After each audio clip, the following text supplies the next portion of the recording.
Greetings of peace, distinguished guests, colleagues, and friends. I'm delighted to have this opportunity to speak with you about Rebuilding Lives, Partnerships for Humanity, Development, and Peace. We, including some special guests, will focus on efforts to foster the social fabric that enables individuals, families, and communities to recover from armed conflict. I am deeply grateful to the Board of Trustees of the Ramon Magsaysay Award Foundation, or the RMAF, for naming me as the 2021 Ramon Magsaysay Awardee for Southeast Asia. In so doing, the RMAF is honoring the organization I have long been privileged to serve, Community and Family Services International, or CFSI, which is now celebrating its 40th anniversary year. This award is for we, not just me, specifically the people of CFSI, meaning the board, staff, and community volunteers. Virtually all are locally recruited, and most have themselves experienced discrimination, persecution, conflict, violence, and/or forced displacement.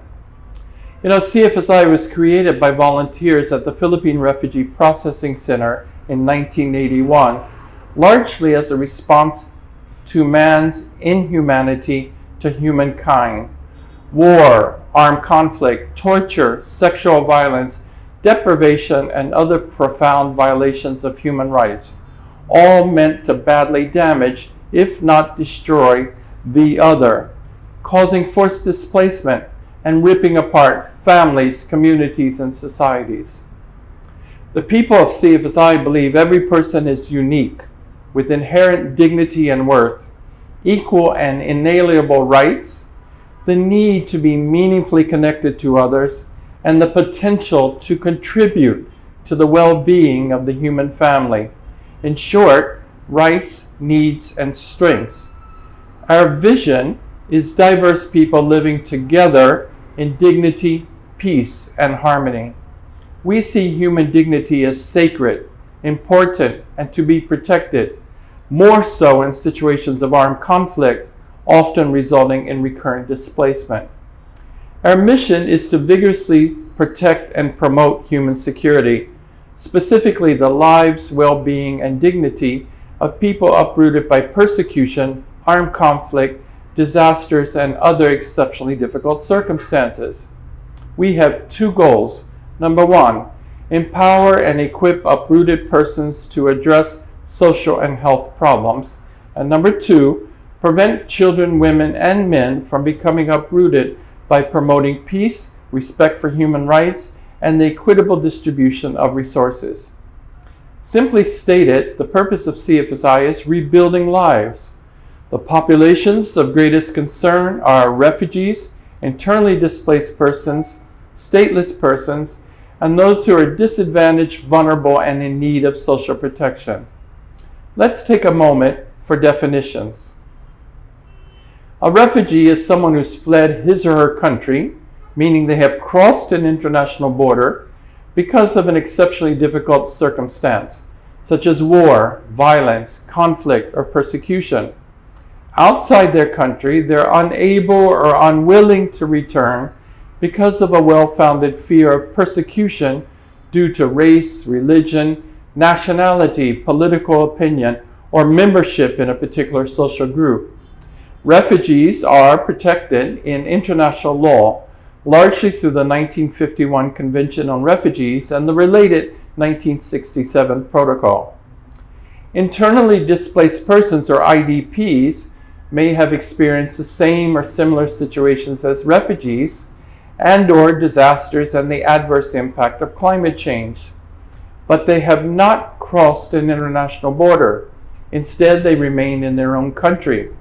IDPs are not presently afforded international protection, although many countries do try to apply international standards, including the guiding principles on internal displacement endorsed by the United Nations Commission on Human Rights in 1998. Stateless persons are those not considered a national or citizen under the laws of any country. Many have been forcibly displaced. Others have remained where they and their ancestors have always lived, but they are highly vulnerable and often excluded from or unable to access basic public services. They are especially vulnerable when their births have not been officially registered and their life histories are not recognized. Note that refugees or IDPs may also be stateless persons. The needs of these three populations, plus others, has CFSI working in three distinct but related arenas: humanitarian, development, and peace building. Our interventions are tailored to the local, national, or regional context and informed by the nature and scale of the situation of concern, as well as the availability of resources. For example, CFSI has helped protect and assist refugees from 48 countries, beginning with refugees from Vietnam, Cambodia, and Laos in the Philippines in 1981, and expanding to Hong Kong in 1989. We have worked with families and communities displaced by sudden onset disasters, such as typhoons and earthquakes, in all three major island groupings in the Philippines, as well as in Myanmar and Papua New Guinea. Sadly, we anticipate many people will be adversely affected by calamities and climate change in the years ahead, more so if a range of actions are not taken with immediate effect. Since 1998, CFSI has been working with stateless persons in Rakhine State, Myanmar. In more recent times, helping to prevent the Sama Bajau of the Philippines from becoming stateless. We have worked in peace building in Timor-Leste and with people affected by armed conflict or violence within their own countries as well as across borders in Cambodia, Indonesia, Myanmar, and the Philippines, especially Mindanao, where we have served continuously since 2000.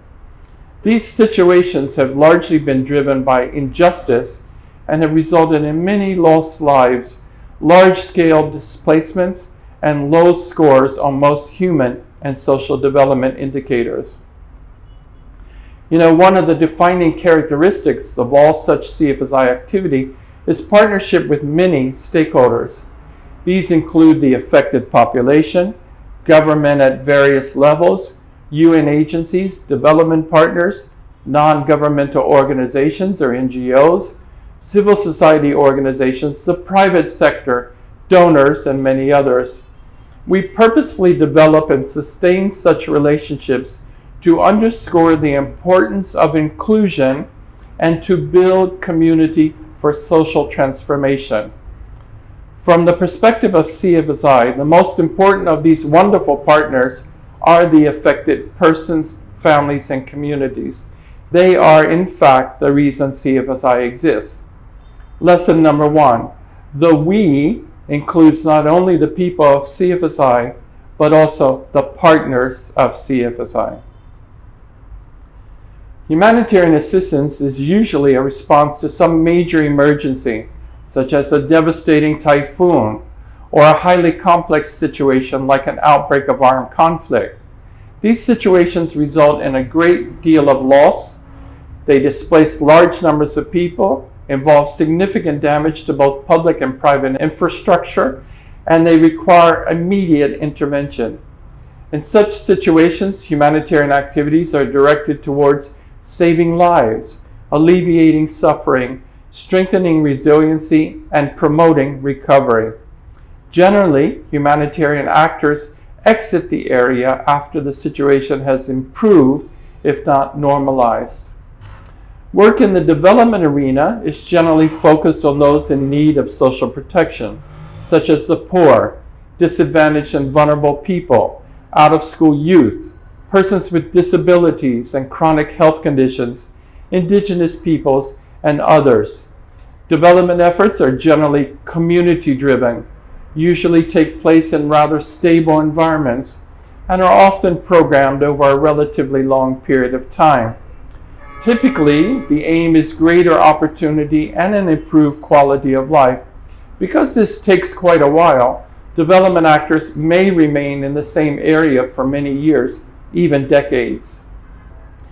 Peace building involves a range of activities, including advocacy, fostering dialogue and relationships, finding ways to resolve differences and pursue transitional justice, violence prevention, reforming institutions, and promoting societal transformations. Interventions can take place at the highest levels, at the household level, or just about anywhere in between. They can include formal negotiations between warring parties leading to lasting peace agreements, as well as reconciliation ceremonies ending violence between families or clans. While it is possible for those who serve in each of these three arenas to essentially work in silos, there is growing realization and appreciation for what is known as the Humanitarian Development Peace Nexus, or the Triple Nexus. From the CFSI perspective, this is a useful framework for interventions with individuals, families, and communities affected by armed conflict, one that we have been applying in Mindanao and beginning more recently, Rakhine State, Myanmar. At a future date, we hope to speak about the rapidly evolving situation in Myanmar and our efforts to ramp up our response. Armed conflict, whatever the cause, results in death, physical and psychological suffering, the destruction of property, delayed social, economic, and human development, displacement, and for many, a loss of hope for the future. It produces IDPs, leaves stateless persons even more vulnerable, and can force some people to seek asylum as refugees in other countries. Perhaps most damaging of all is the loss of trust between peoples and between people and other stakeholders. The Humanitarian Development Peace Nexus framework recognizes that the journey from conflict to development and peace is seldom smooth and linear, requires greater cooperation as well as collaboration across sectors and between all the concerned stakeholders, and is most likely to succeed when local actors are not only actively participating, but also playing some of the major roles. It is, after all, those who live in the area who are most adversely affected by armed conflict and displacement, just as it is they who are most expected to benefit from increased access to newly developed services, infrastructure, and goods.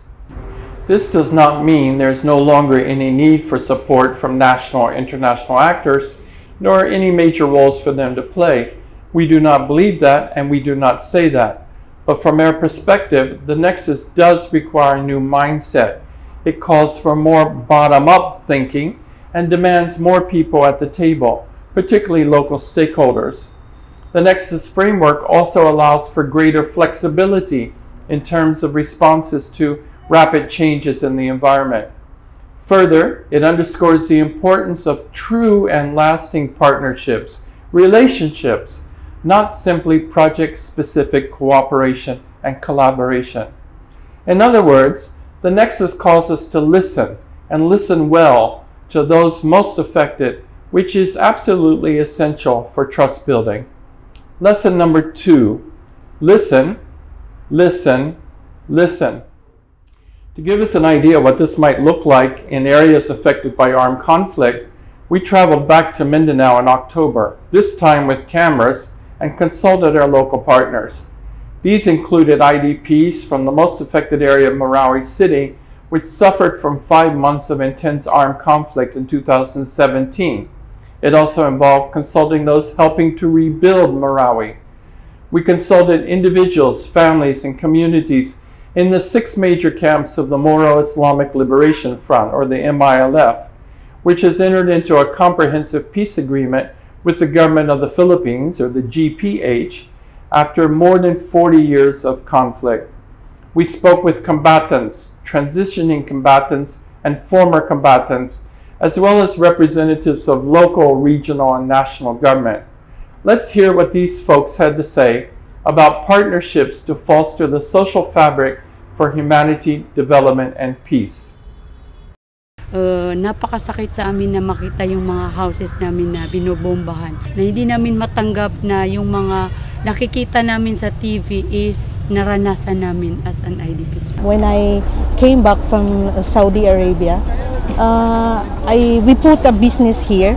The water refilling station is already installed in there, and then ready to operate, but then the seeds. Oh my goodness.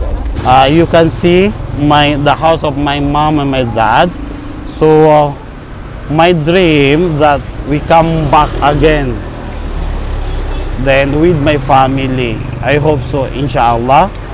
For me, it's not a dream of mine, but it's a dream of most Marna who are affected by the Marawi crisis. We only want one goal and one dream is for us to go back. I asked them, are you in to serve others? They say, yes ma'am, in whatever capacity we can. Nakaka-extend kami ng help sa kapwa naming IDPs through CFSI. Yes. The civil documentation given to IDPs of Marawi.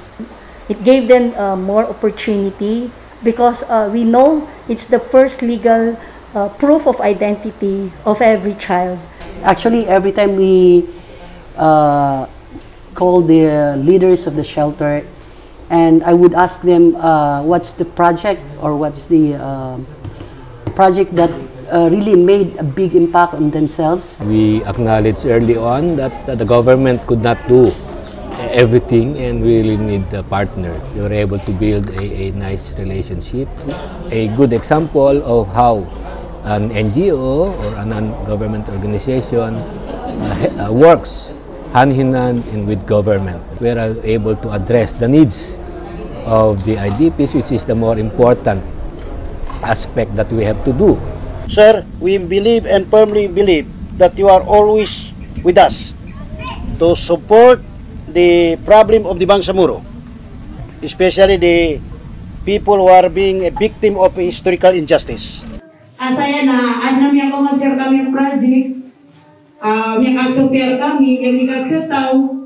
Kaya sa pagani na di kami dami mga pasay na kasi to na anak tutunan namin apiyam ito. Nakumanan sa kami katawan. Ito itito kay pagulo ko.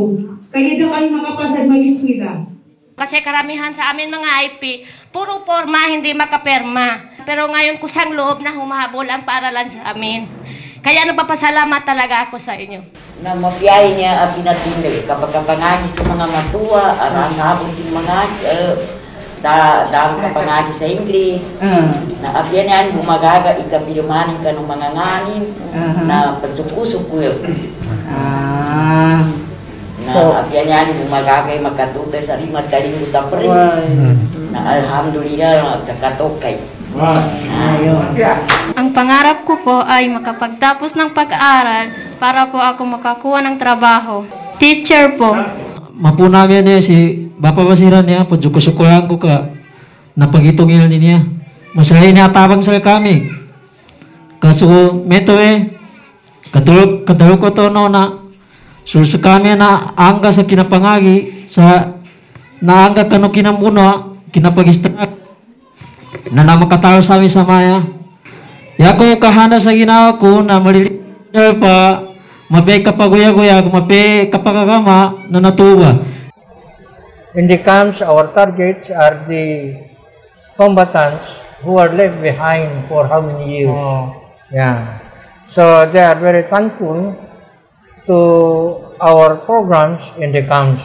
Kasi without them, we cannot imagine how successful this camp has been developed. Unang nakikita namin is really in support dito sa peace process ng between GPH, of course, ng MILF. We have now the Bangsamoro Autonomous Region in Muslim Mindanao, the fruits of our better sacrifices, the fruits of our blood and tears, and of course we cannot have this without the assistance of other stakeholders, both local, national, and international. Powerful. Thank you for listening to these local stakeholders, our brothers and sisters in the family that is humanity. I am sure you will agree with me. There is nothing I can say that will be more eloquent or impactful than what we just heard from them. There is, however, one more aspect of the work of CFSI that we wish to bring to your attention. That is capacity strengthening, specifically social work education. We speak of strengthening rather than capacity building because the latter seems to suggest there is no capacity, and we know, in fact, there is a great deal of capacity. That said, we are also of the view that lifelong learning is essential and that it is our obligation as an organization to make that possible for our board, staff, community volunteers, as well as our partners. Lesson number 3, learn and then learn some more. Early on, we learned that social workers in Southeast Asia have major roles to play in humanitarian action, development, and peace building. One of their many responsibilities is to help restore or weave together the social fabric that enables people to recover from a variety of exceptionally difficult circumstances, including in some parts of Southeast Asia, armed conflict. We also came to understand that the roles and responsibilities these helping professionals were and are expected to fulfill require higher level knowledge and skills generally developed through a master's degree program in social work and several years of experience. Unfortunately, most of these social workers have only been able to complete a bachelor's degree in social work with little prospect of higher education in the field. Usually this is because there's no graduate degree program in their area and/or significant personal resource constraints. Further, some are living in areas affected by recurrent armed conflict, which makes it difficult to travel long distances from home for any purposes, including higher education. As such, we put on our innovation caps and work with partners, local, national, and international, to establish social work education projects in 3 locations, specifically the conflict-affected area of Mindanao, Vietnam, and Myanmar. In other words, we came up with models that allowed us to bring graduate degree level social work education to the places where it was most needed, thereby allowing these social workers to continue serving in their communities and their offices right where they were so desperately needed and at no cost to these same individuals. This initiative, known as the Social Work Education Project, or SWEP, has thus far resulted in 100 social workers in the conflict-affected area of Mindanao earning a master's degree in social work, as well as 203 individuals earning the same degree through a different partnership model in Vietnam. The work in Myanmar has progressed, but not quite as quickly as we had hoped, owing to recent developments above and beyond the pandemic. In addition to the master's program, we've been able to sponsor 6 persons from 3 countries to undertake doctoral programs in social work or social development. We want to do much more in social work education, but first, what is the impact of SWEP? What difference did it make? Let's go back to Mindanao to find out. The SWEP program actually helped me a lot in terms of my professional growth and development. It gives me a lot of opportunity to learn and relearn things about peace building, humanitarian action, and of course, working with children, specifically those in conflict-affected communities. I believe that I was empowered to empower the future social workers. For the last 10 years, I've been in the academe, and I believe that these students graduated from our university are now working with the conflict-affected areas and fragile areas. Most we are both in the development work, in the humanitarian setting. We have also cohort which is in medical setting, in the academe, and with the government agencies and the United Nations organization. So we are now spread over, and we are all providing services or delivering intervention in conflict-affected areas. That's our commitment. So I am calling for a collaborative efforts with all of the partners. The people of Mindanao really want peace. But in meeting that vision of having a peaceful community, we need everybody to work on it. Thank you, Narida, for encouraging us all to work together towards peace. So, my brothers and sisters, what are the takeaways from this discussion of partnerships for humanity, development, and peace? From my perspective, 3 simple words. We listen, learn. Thank you.